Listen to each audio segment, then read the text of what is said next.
Nós estamos trabalhando as bem-aventuranças.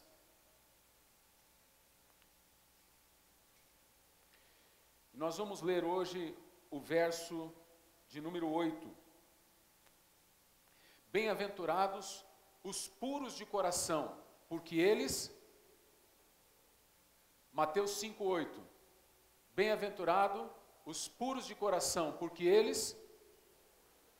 Vamos falar juntos? Porque eles... Vamos dizer todos a bem-aventurança? Bem-aventurados os puros de coração, porque eles verão a Deus. Agora, pega a sua Bíblia aí, deixa marcado esse texto e vai para Hebreus 12:14. Olha que interessante, um texto correlato, paralelo a esse.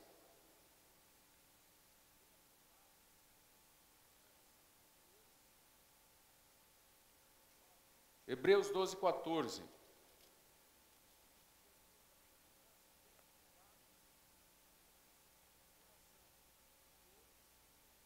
Esforcem-se para viver em paz com todos e para serem santos. Sem santidade, ninguém verá a Deus. Vou ficar com essa última parte do versículo. Sem santidade, ninguém verá a Deus. Vamos repetir isso? Sem santidade, ninguém verá a Deus. Quem vai ver a Deus, segundo Mateus? Os puros de coração. Eles verão a Deus. Por quê? Porque para ver a Deus é preciso de santidade, de pureza.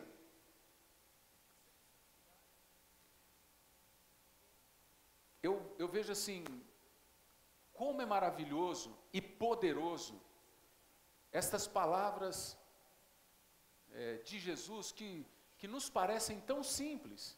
Olha só essa frase: bem-aventurados os puros de coração, porque eles verão a Deus. Mas eu tenho uma impressão, eu sei que talvez muitos pastores não concordariam comigo, mas eu tenho a impressão de que algumas palavras, de que as palavras de Jesus, embora sejam muito simples, elas conectam vida. Deus criou todas as coisas, mas quando Deus criou, Ele criou pela palavra, pelo que Ele falou.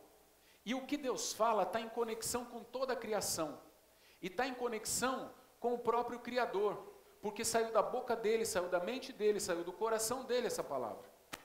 Então, quando a gente pratica essa palavra, a gente pratica algo que nos conecta a Deus.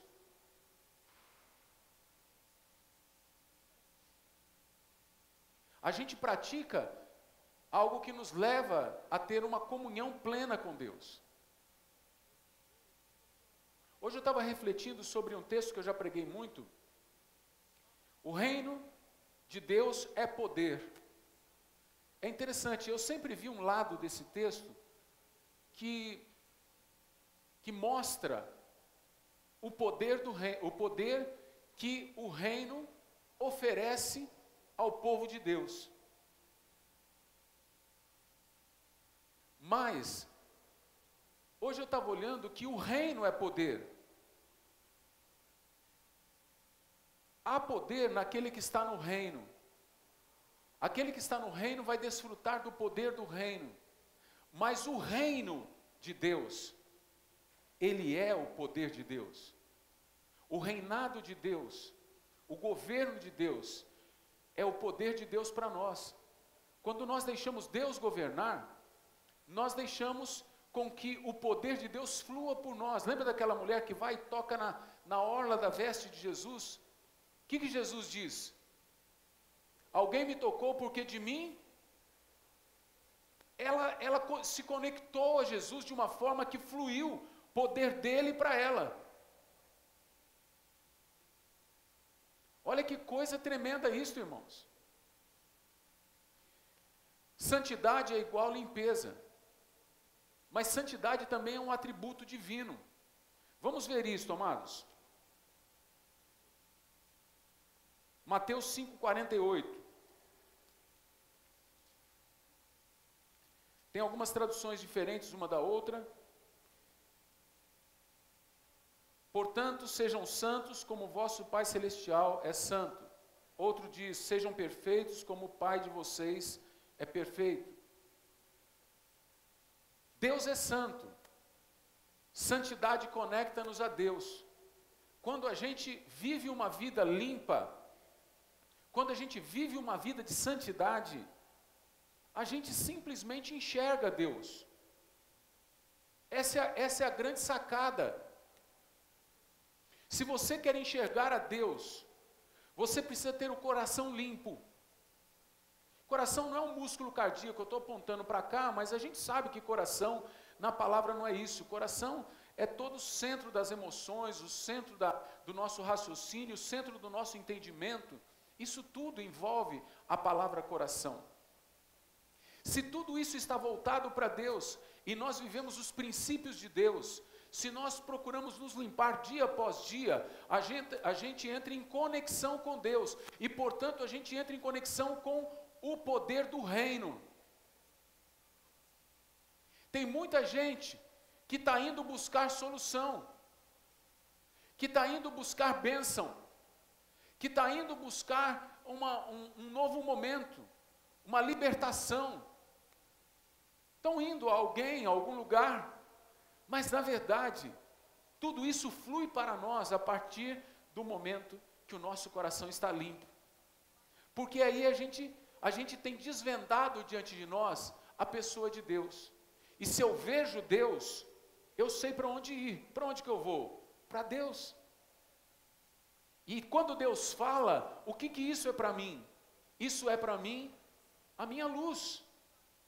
É a lâmpada para o meu caminho. Luz para os meus pés é tua palavra. Lâmpada para os meus pés é tua palavra. E ela é luz para o meu caminho. Quando Deus fala comigo, eu estou vendo Deus. Quando Deus diz para mim alguma coisa, eu sei o caminho que eu devo seguir. Satanás sabe disso. E ele é estratégico. Veja em 2 Coríntios 4:4 o que diz a palavra.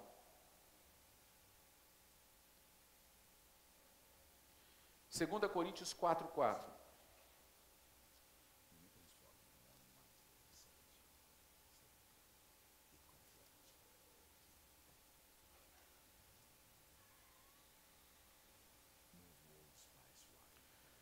O Deus desse século cegou o entendimento dos descrentes, para que não vejam o quê? A luz do Evangelho. Quem é o Evangelho? É Cristo. Cristo é o Evangelho. O Evangelho da glória de Cristo, que é a imagem de Deus. A pessoa não consegue enxergar. Por quê? Porque ela está cega. Mas tem muito crente que, embora já tenha sido lavado pelo sangue de Cristo e tenha recebido a santidade que vem da cruz, ele tem vivido uma vida onde a sua compreensão não deixa ele ver a Deus. Ele continua com uma miopia, uma cegueira, uma certa cegueira espiritual. Olha para Romanos 12, o verso 1 e 2. Romanos 12, o verso 1 e 2.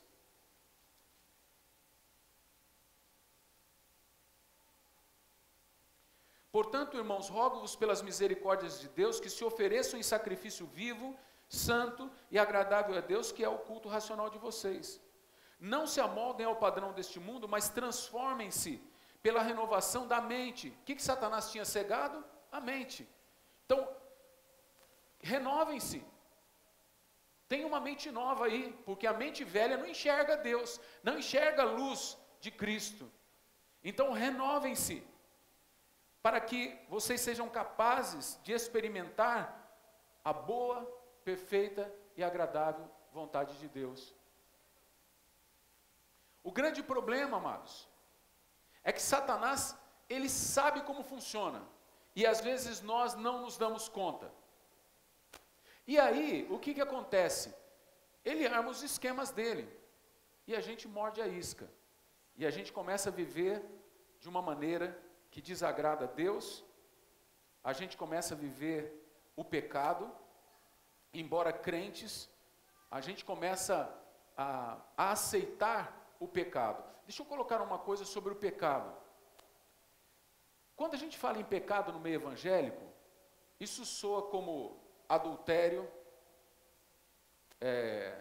fofoca, mentira, rebelião. Tal pessoa está em pecado. Ela está roubando alguém. Mas Satanás trabalha outras coisas além dessas coisas grosseiras,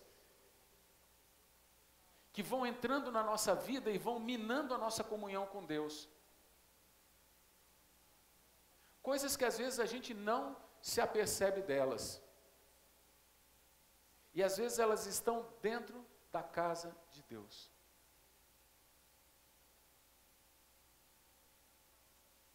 Aí a gente começa a ficar sujo pelo pecado.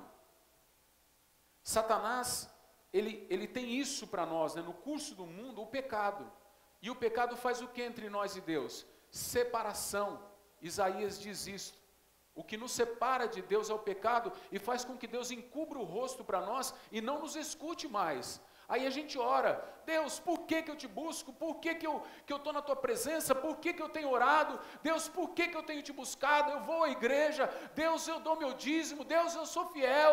Deus, por que eu estou nessa situação? E Deus não responde. Porque a grande questão é o seguinte: você só vai ver Deus, Deus só vai se mostrar para você, porque nós não conseguimos enxergar Deus por nós mesmos, irmãos. Deus precisa se dar a conhecer.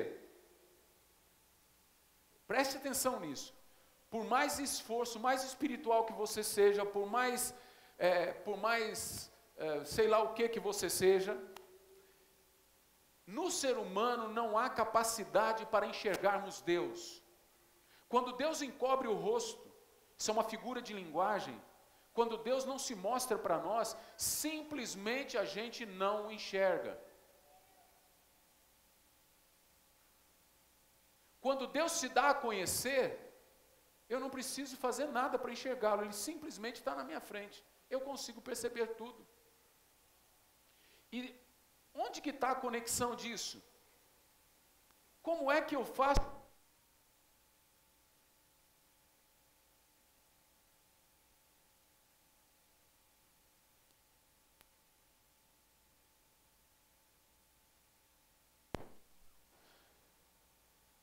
Vamos no outro? Já voltou? Era aí?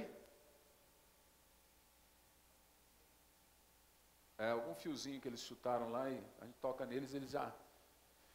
Mas obrigado pelo trabalho de vocês aí.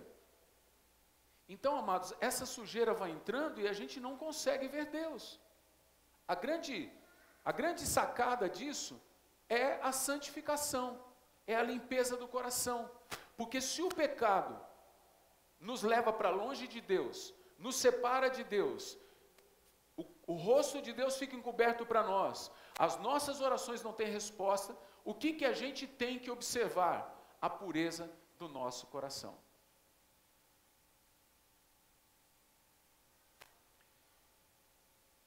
Eu tenho me preocupado bastante ao ver que a igreja evangélica, eu vou dizer no geral, porque eu não quero que você se sinta acusado, eu queria que você saísse daqui edificado, mas no geral, hoje em dia, a igreja evangélica não está se apercebendo, os evangélicos não estão se apercebendo, que nós fomos sabotados na nossa fé, nós fomos sabotados naquilo que Deus queria que a gente conhecesse dele. Hoje a gente está mais voltado para o prazer pessoal. As palavras que são dirigidas num púlpito são mais voltadas para a nossa motivação pessoal, para nos motivar. São mais palavras motivacionais, que têm mais fundamentação na psicologia do que na palavra de Deus. Elas são muito interessantes. Uma palavra que tenha seu fundo, né, na psicologia ou na sociologia ou em outra ou em outra ciência, ela pode ser muito legal para a gente pensar, para a gente elaborar pensamentos, mas ela não toca, ela não nos conecta a Deus. E o que está acontecendo é que estas palavras que a igreja tem recebido tem feito com que a igreja esteja sedenta por Deus.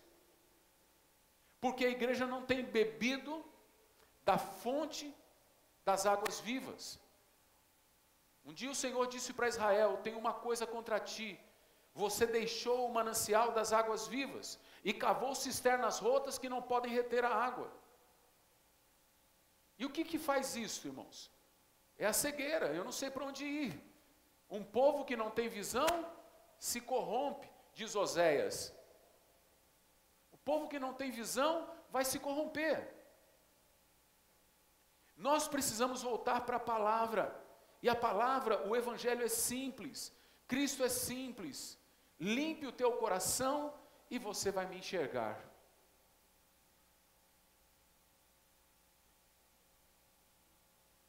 O que diz o profeta? O profeta diz: buscar-me-eis e me achareis, quando me buscardes com todo o vosso coração. Como que eu vou buscar com todo o coração se parte dele está sujo? Eu tenho que limpar o coração. E aí, irmãos, com tudo isso, a gente vai vendo uma igreja, e a gente vai vendo os discípulos serem edificados sobre uma outra coisa que não é o evangelho. A gente olha para a internet hoje tem sido um local assim onde dá para a gente ver, né, os evangélicos se expondo. E a gente começa a perceber um pouquinho do que há no coração das pessoas.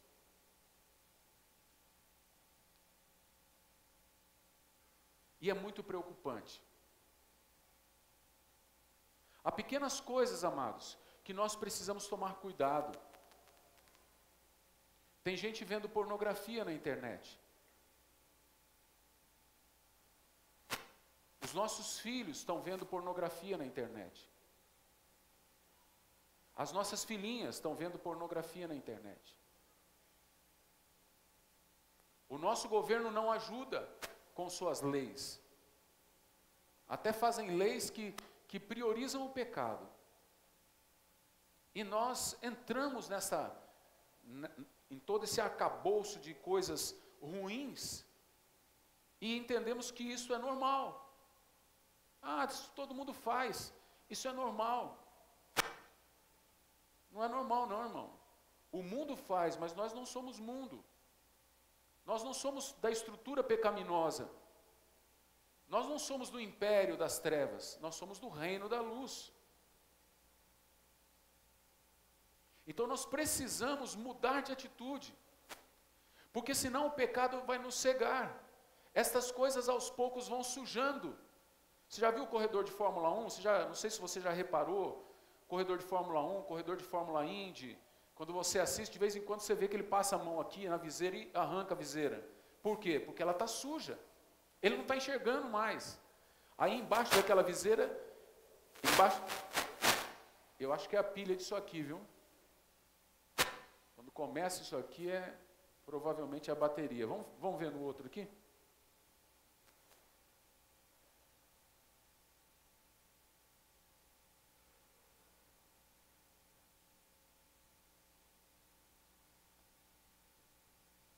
Oi. A gente precisa enxergar bem. E muitas vezes, a gente está com a visão toda comprometida. Por quê? Por causa do pecado que nos separa de Deus. Estava conversando com a minha esposa esses dias sobre por que as mulheres evangélicas, algumas delas, muitas vezes vão para a igreja vestidas de forma inconveniente.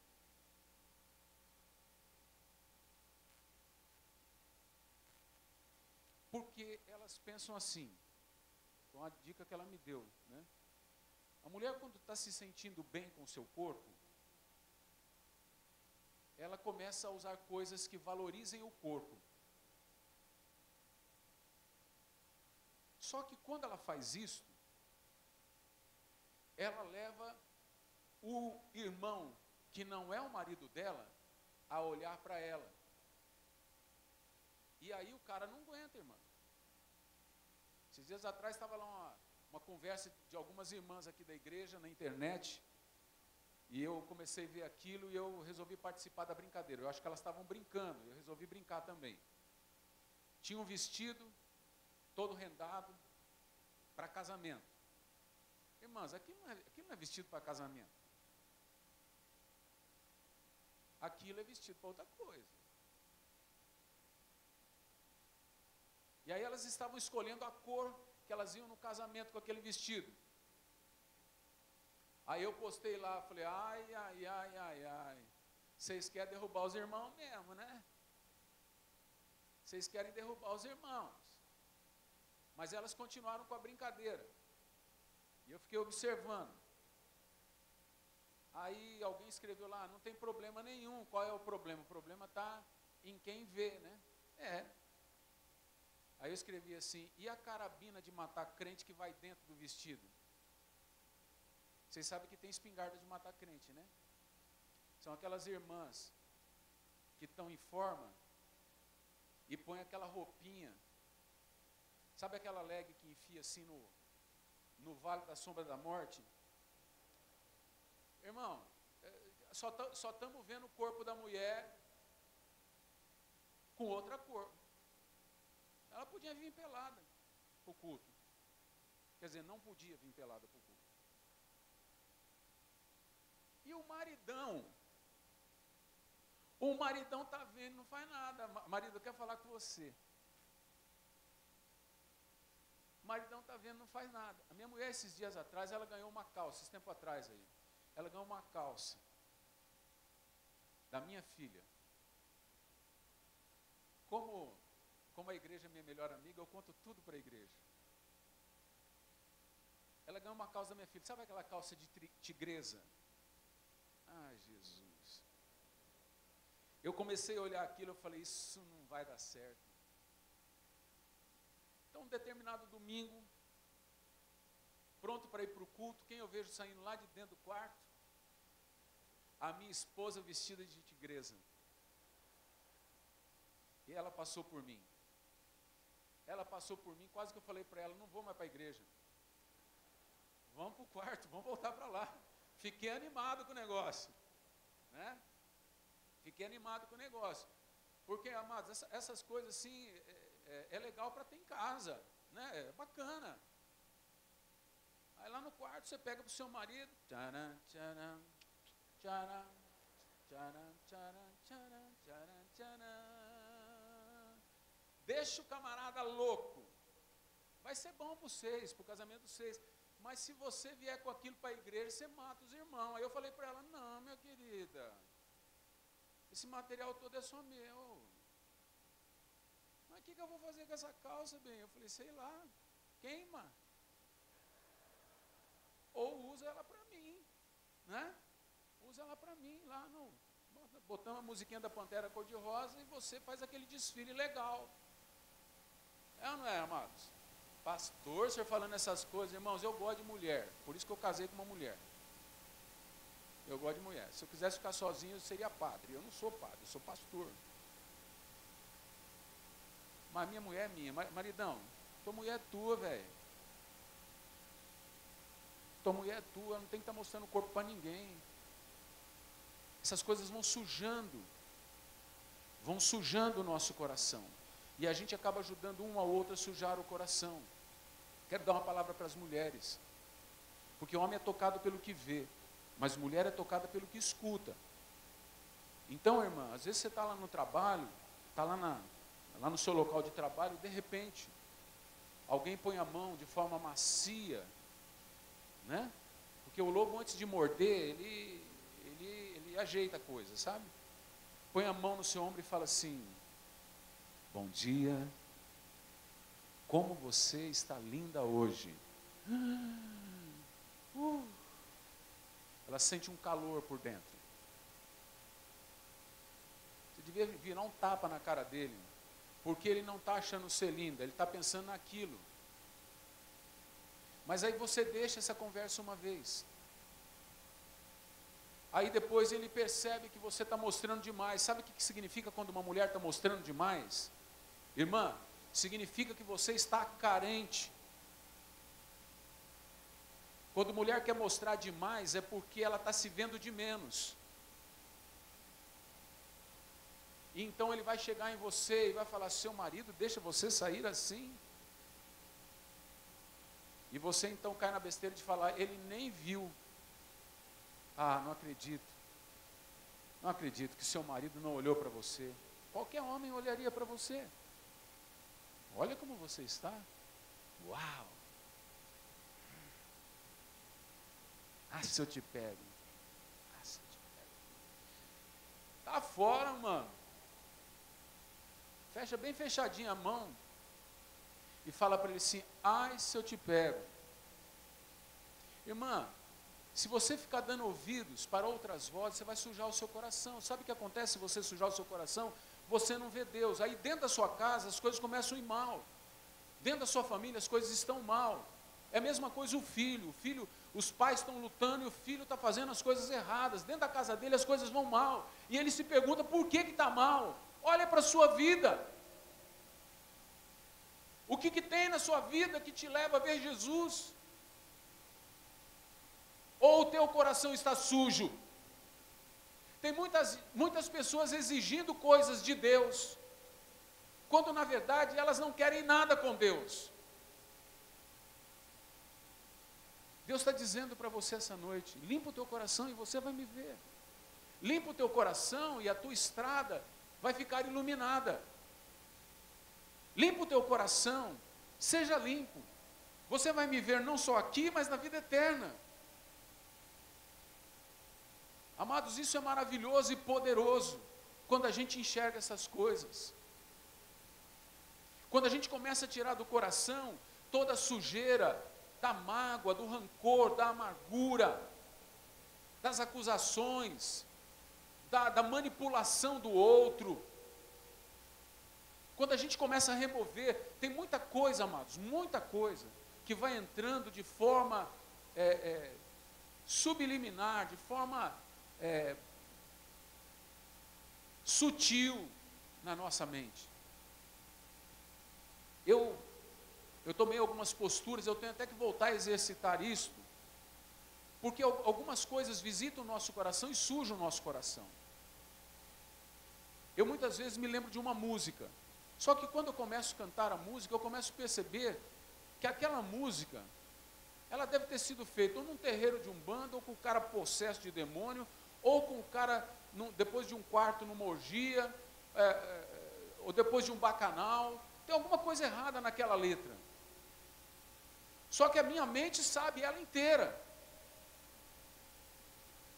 E isso tudo, não só as músicas, mas o que a gente escuta do outro, o que a gente lê, o que a gente vê e não filtra. Isso vai ficando dentro de nós. Eu agora, dia 27, eu vou participar, vou assistir um julgamento aqui em Paraguaçu Paulista. Eu vou assistir o julgamento de um assassino. Eu não vou ser jurado nem nada. Eu vou lá participar no auditório, assistir um julgamento. Primeira vez que eu vou assistir um julgamento. Vou assistir o julgamento desse assassino. Um assassino cruel, covarde, matou pelas costas, matou sem dar chance do outro se defender. Eu vou lá ver esse cara. Eu estou indo lá para apoiar a mãe do rapaz que ele matou. Só que a mãe do rapaz que ele matou é minha irmã. Então ele assassinou o meu sobrinho. Colega de farda não, porque eles não usam farda na polícia civil, né? Mas policial civil igual. Matou pelas costas. E continua trabalhando para nos dar segurança. Quem aqui já teve um parente assassinado, assim, um parente próximo assassinado? Levanta a mão. Qual o sentimento que te deu na hora? Eu não sei, mas eu vou te contar o que me deu. Irmãos, foi uma luta dentro de mim quando eu soube. Foi uma luta, mas uma luta na minha mente. Aquilo parecia que tinha grudado na minha cabeça. Eu tenho que matar esse cara. Eu era pastor. Eu já era pastor de vocês. Isso estava no meu coração. Esse cara tem que morrer, esse cara tem que pagar pelo que ele fez. Eu vou matar esse cara. E aí já comecei a fantasiar que jeito que eu vou matar esse cara para ninguém saber que eu matei ele. Eu vou esperar um tempo, vai passar o tempo, e eu vou pensar num jeito, e eu vou pegar esse cara uma hora que ele não estiver percebendo, e eu vou matar ele. Aí logo o Espírito Santo falou, opa, para lá, rapaz, onde você está indo com essa cabeça? Então você percebe que às vezes um sentimento começa a sujar o seu coração, mas aí você fala para o Espírito, não Espírito, eu vou fazer. O que acontece? O Espírito vai sendo apagado, e a sujeira vai sendo instalada, e você começa a ficar com aquilo no seu coração. A misericórdia já foi embora, o perdão já foi embora, e aí você começa, aquela contaminação começa a fazer parte da sua vida. O que você vai fazer? Você vai matar o cara. Mas esse cara, ele matou não só aquele rapaz, o meu sobrinho, mas matou um pouco da minha irmã, do meu cunhado, das minhas sobrinhas, matou um pouco da minha mãe, do meu pai, matou um pouco dos meus irmãos, ele matou um pouco de muita gente, mas ele também morreu um pouco, porque ele tem que conviver com isso. Ele também se matou um pouco aquele dia, ele se contaminou um pouco aquele dia, quer dizer, um pouco, em parte ele também se contaminou. O que acontece? Eu vou também me matar por causa disso? A minha morte espiritual vai trazer meu sobrinho de volta? Não.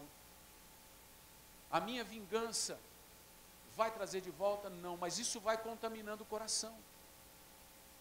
Isso vai contaminando o coração. Aí depois eu começo a não perceber no meio do caminho, Deus, por que Deus? Por que as coisas não vão bem para mim, Senhor? Por que eu não consigo ver o Senhor naquilo que eu estou fazendo?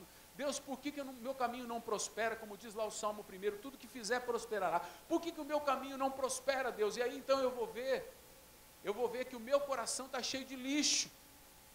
Eu não estou conseguindo enxergar mais Deus. Eu deixei Deus longe, eu segui um outro caminho. E agora eu fico perguntando por Deus, mas Deus está lá, num outro ponto. O que eu preciso fazer? Eu preciso limpar o meu coração. Se eu limpar o meu coração, eu vou ver Deus. Porque eu posso estar de costa para Deus, mas a luz do Senhor, ela é plena, ela me envolve. Então, quando eu limpo o meu coração, dessas pequenas coisas que vão sujando o meu coração, eu vou vendo Deus pelo caminho e sei por onde seguir. Mas eu queria fechar com um detalhe importante. Quando eu vou usar essa ilustração, para ver se eu facilito aquilo que eu quero dizer, se eu facilito a compreensão. Quando a gente vai peneirar, por exemplo, terra grossa, aquela areia grossa, cheia de pedregulho, a gente peneira com uma peneira com as malhas largas, não precisa de uma malha muito fina. Mas se você vai peneirar uma areia fina, você precisa de uma peneira um pouco mais fechada as malhas. Mas se você vai peneirar farinha, você não pode peneirar com peneira de construção. Você vai precisar usar peneira para farinha.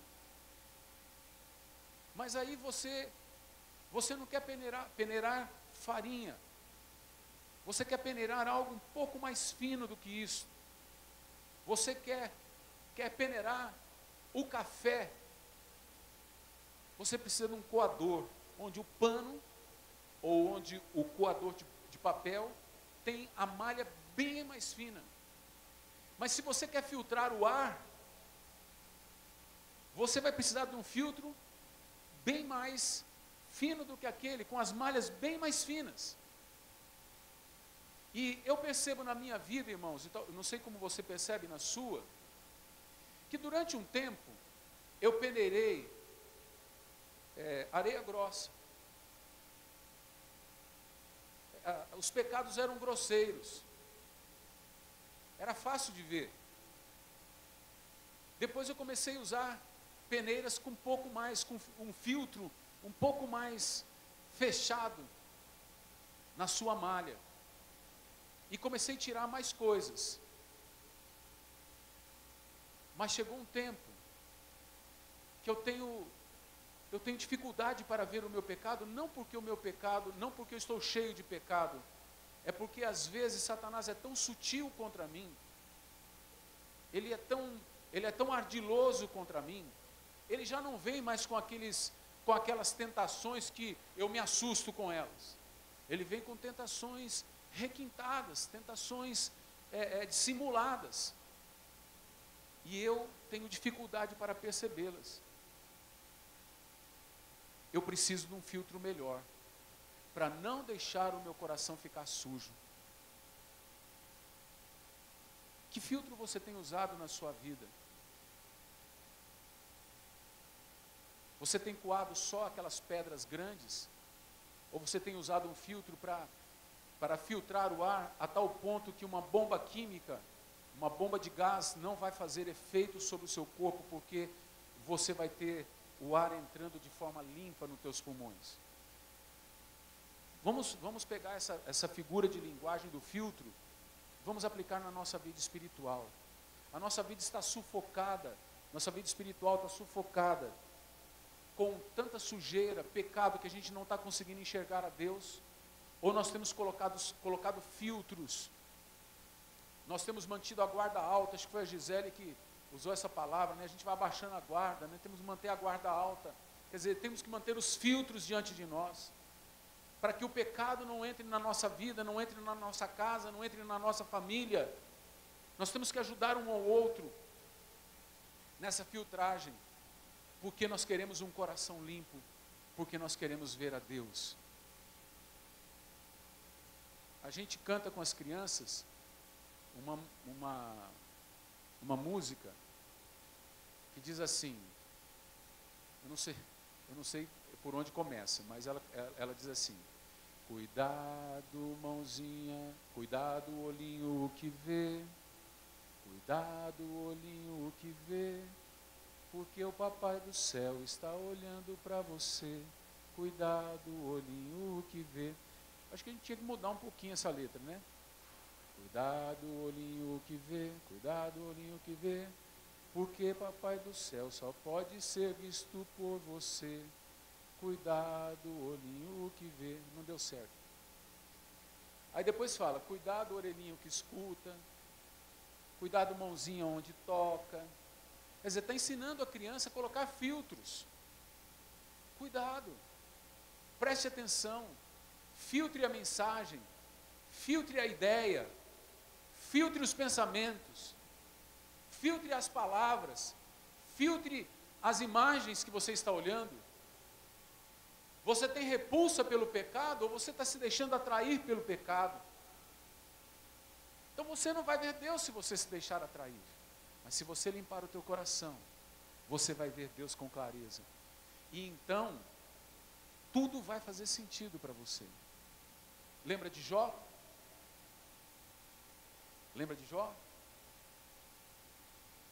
Deus olhou para Jó, não sei se é assim, né? Eu não sei qual é o local geográfico onde Deus fica, que a gente costuma apontar para cima, né? Mas para cima agora é para baixo amanhã, né? Pegou ou não? Você está olhando para cá, esse espaço que você está vendo, amanhã vai estar lá embaixo. Então o que você está vendo em cima vai estar embaixo. Então sei lá onde Deus está, mas Ele está, né? Eu acho que eu entendo que é outra dimensão. Deus está olhando para Jó e Ele diz assim: esse cara é um cara que me agrada. Não tem na terra ninguém igual ele. Homem íntegro, justo e que se desvia do mal. Jó, ele tinha colocado filtros na vida dele. Ele falou para ele mesmo: eu faço uma aliança com os meus olhos, de nunca, jamais colocar os meus olhos sobre uma virgem, para desejá-la, para querer para mim. Embora ele fosse o homem mais rico da terra, embora naquela época ter várias mulheres não tinha problema nenhum, Jó tinha uma mulher só, e ele tinha um filtro: não vou colocar meus olhos sobre uma virgem.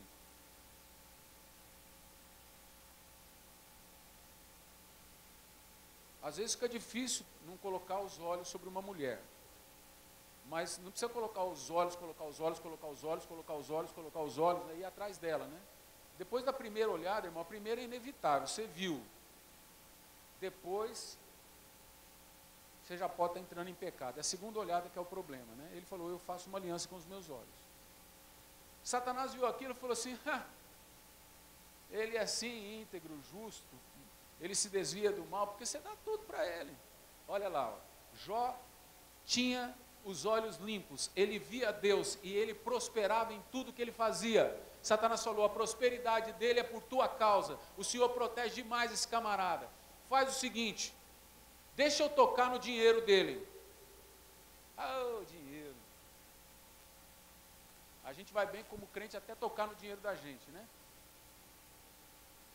A gente gosta de dinheiro, Satanás sabe disso. E a gente precisa de dinheiro também. Aí, Deus falou: beleza, toca nele lá, toca nas finanças dele.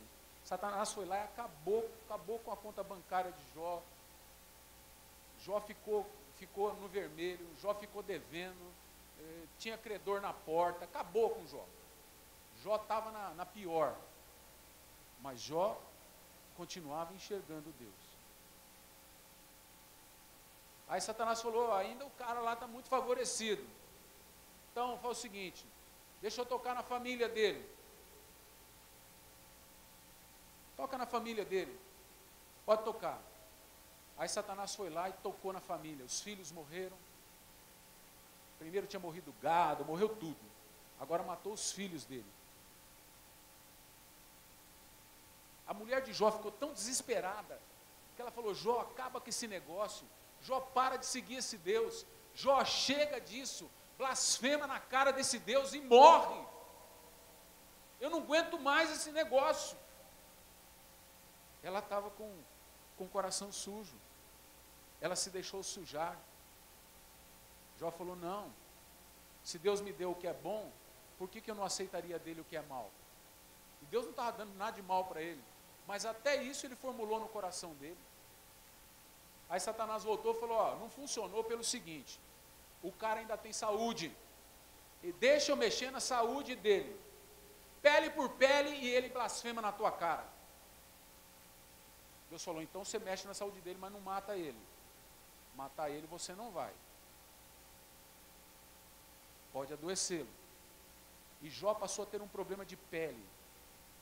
A Bíblia diz que ele tinha coceiras, que ele se coçava com caco de telhas. Devia ter a pele purulenta. Imagina um cara pegar um pedaço de barro e raspar na pele. Como que estava a pele desse sujeito? Ele já era um vexame na cidade, porque o homem que foi o homem mais rico da terra, agora sentava lá na cidade, na praça da cidade, na frente, porque ele era juiz da cidade, ele sentava ali e ele era visto por todos como uma grande decepção, como uma pessoa que não tinha nada para oferecer, como uma pessoa que tinha um Deus que não era verdadeiro. Todos olhavam para ele como sendo um grande derrotado.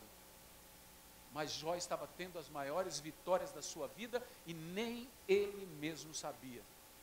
Só pelo simples fato de que ele se mantinha fiel ao seu Deus, o coração dele estava limpo. Os amigos vinham e acusavam: Jó, você fez alguma coisa errada, Jó. Não é possível, para Deus castigar você desse jeito. E Deus não estava castigando Jó. Lembrem-se sempre que não era Deus que estava castigando Jó. Para você estar desse jeito, Deus está te castigando, e para Deus te castigar, você pecou. tem alguma coisa, revisa aí, Jó, vamos passar limpo. O que você fez, Jó? Você andou com alguma mulher que não era tua? Você mexeu em algum dinheiro que não era teu? Você falou alguma coisa que você não devia falar? E eles começaram, os amigos dele começaram a infernizar a vida dele. Parece alguns crentes que quando vê a gente em dificuldade, senta para ver se a gente tem pecado ou não. Ao invés de orar pela gente, ajudar a gente, começa a escarafunchar a vida da gente, para ver se arruma algum pecado na vida da gente, para dizer, está vendo? Você deu brecha para Satanás. Mas Jó manteve o coração limpo, ele falou, Deus pode vir conversar comigo, porque eu não fiz nada de errado. Aí chegou uma hora que Deus falou, ô Jó, embora você não tenha feito nada de errado, baixa a bola. Porque eu sou o Deus que fez os 7 estrelas e o Órion. Eu sou o cara. Sou eu que fiz os grandes animais. Sou eu o cara que criou tudo isso.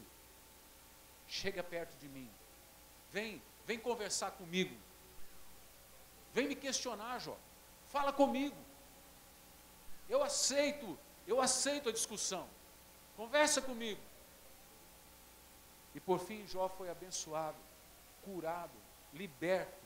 Deus prosperou Jó. Jó foi um homem muito mais próspero no segundo momento do que no primeiro.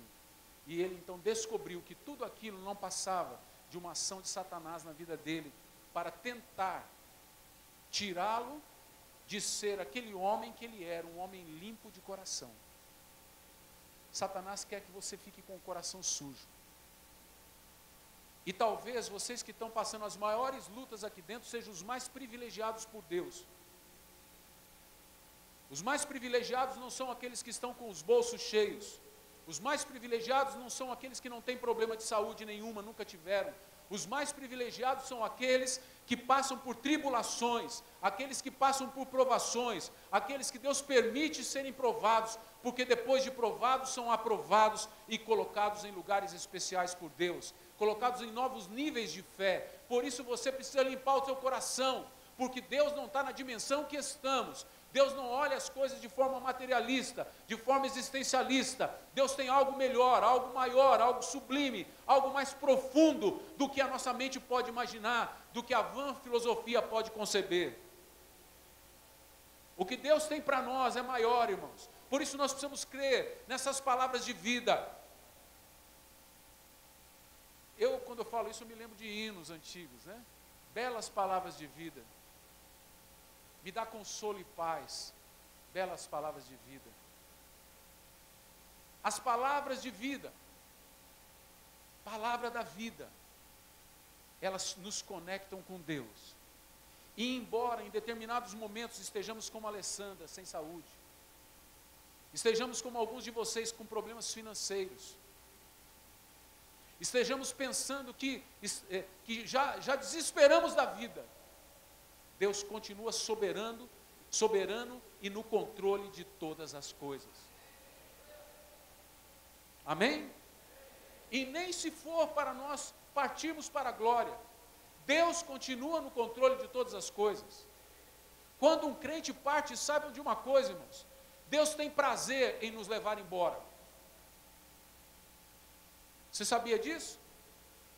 Deus tem prazer, porque quando a gente passa daqui para lá, a gente percebe quão mal era este lugar em que vivemos. Deus tem prazer na morte dos seus santos. Deus tem prazer em nos ver na sua presença. Chega, filho, acabou. Você não vai viver mais aquilo lá não, tem coisa melhor para você. Vem cá, você não vai nem se lembrar mais daquilo, de tão bom que é o que eu tenho para você aqui. Mas a gente é tão apegado a isso aqui, porque o nosso coração está sujo. A gente não consegue enxergar. Coloca filtros no teu coração, irmão. Eu preciso fazer isso. Eu não estou pregando para você como quem não escuta o que está falando. Eu sei que eu não sou limpo o suficiente para ver Deus com a clareza que eu poderia ver. Eu posso ver Deus com mais clareza. E talvez essa palavra seja mais para mim do que para você essa noite. Isso não me preocupa. Porque o que me alegra é saber que Deus está mostrando o caminho. Limpa o teu coração, filho. Limpa o teu coração, filha, porque você vai me ver. E eu serei para você luz no teu caminho. Eu serei lâmpada para os teus pés. Porque você está vivendo num mundo em trevas. Você precisa de luz. Eu não sei como que você está essa noite, mas eu gostaria de encerrar a gente orando uns pelos outros. Eu gostaria que tivéssemos um tempo agora, onde 2 a 2, homem com homem, mulher com mulher, nós orássemos uns pelos outros.